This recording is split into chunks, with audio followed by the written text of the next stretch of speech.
Hi friends, நம்ம அயனார் துணை பார்க்குறதுக்கு முன்னாடி ஒரே ஒரு லைக் மட்டும் போட்டு வீடியோக்குள்ளே வரீங்களா? வாங்க போகலாம். என்ன நடக்குது பார்த்தீங்கன்னா, நம்ம சோழன் வந்து ட்ரிப்புக்காண்டி ஒரு பொண்ணு லவ் ஜோடியை 2 பேத்தையும் கூட்டிகிட்டு வந்திருந்தாங்கல்ல. அந்த கோயிலில் வந்து கல்யாணம் நடத்தி வைக்கிறதுக்காண்டி வந்திருக்காங்க. அந்த பையனும் அந்த பையனோட ஃப்ரெண்டும். அதில் வந்து நம்ம சோழனோட வண்டியை தான் புக் பண்ணியிருந்தாங்க. அதுக்காண்டி வந்தவர். சோழன் என்ன செஞ்சுருக்கணும், வண்டியை கொடுத்துட்டு வண்டியில் இறக்கி விட்டுட்டு கிளம்பியிருக்கணும்ல. கிளம்பாமல் அவங்க 2 பேர்த்துக்கு கல்யாணம் நடக்கிற இவர் வேற நின்று பார்த்து இது பண்ணுறாரு, ஹெல்ப் பண்ணுறாரு. ஒரு ஃபோட்டோலாம் எடுக்க சொல்கிறாங்க, ஃபோட்டோலாம் எடுக்கிறாரு. அந்த பையன் மாலை மாற்றினதுக்கப்புறம் கொஞ்சம் நேரம் கழித்து பார்த்தீங்கன்னா, தாலி கட்டுறதுக்குள்ளே பொண்ணோட வீட்டு சைட்லேருந்து ஆள் வந்துடுறாங்க. வந்தோடனே மாப்பிள்ளை பையன் பார்த்தீங்கன்னா, அவங்க ஆளுகளை பார்த்தோன்னே எகுரு குதிச்சு ஓடுன்னு ஓடி போயிறேன். ஓடி போனோடனையும் அந்த பையன் மாப்பிள்ளை போகையில் மாலையை சோழன் கையில் கொடுத்துட்டு போயிருந்தேன். மாலை கையில் இருக்குது, சோழன் கையில்.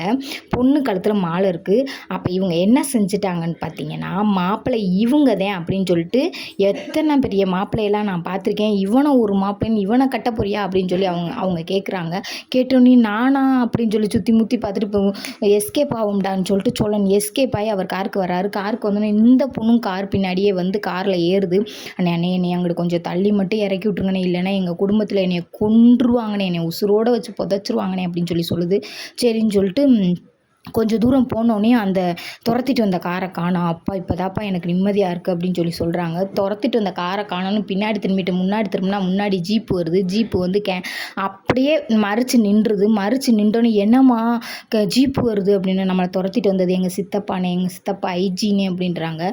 ஐயோ நான் பல பிரச்சனையில் இருக்கேம்மா, நீ இப்படி கொண்டு வந்து என்னை சொருகி விட்டுட்டேம்மா அப்படின்னு சொல்லி புலம்புறாரு. புலம்புனோடனே இவங்க சோழனையும் அந்த பொண்ணையும் கூட்டிகிட்டு போய் அந்த பொண்ணோட வீட்டுக்கே கூட்டிகிட்டு போகிறாங்க. கூட்டிகிட்டு போய் சோழனை அடின்னு அடிக்கிறாங்க. அடித்து உங்கள் குடும்பம்லாம் யார் என்னன்னு கேள்வி கேட்குறாங்க. கேட்கையில் சோழன் சொல்கிறார், ஏம்மா இவ்வளோ அடிக்கிறாங்களே, பதில் சொல்லுமா அப்படின்னு சொல்கிறாங்க. அந்த பொண்ணையும் போட்டு அவங்க அம்மா அடிக்கிறாங்க.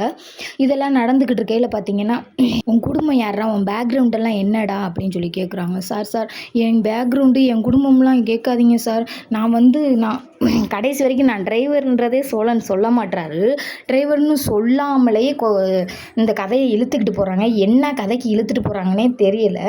அப்புறம் பார்த்திங்கன்னா போலீஸ்கிட்ட கேட்டு இவங்க குடும்பத்தை அப்படிலாம் பார்த்தாச்சா, இவங்க குடும்பத்தை அப்படிலாம் தூக்கிட்டு வாங்கடா அப்படின்னு சொல்கிறாங்க. அதோட கதையை முடிக்கிறாங்க. நாளைக்கு குடும்பத்தோடு தூக்கிட்டு வந்து இங்கே வைப்பாங்க போல். என்னானே ஏதுனே ஒன்றுமே புரிய மாட்டேங்குது. இந்த கதைக்கும் இவங்க லவ் ஜோடிக்கும் சோழனை இதில் சேர்த்ததுக்கும் என்னன்னு தெரியலை. மேட்ரு என்ன ஆகுதுன்னு பார்ப்போம். நாளைக்கு பார்த்துட்டு வந்து உங்களுக்கு கதையை சொல்கிறேன். பிடிச்சிருந்தா ஒரு சப்ஸ்கிரைப் மட்டும் பண்ணிக்கங்க.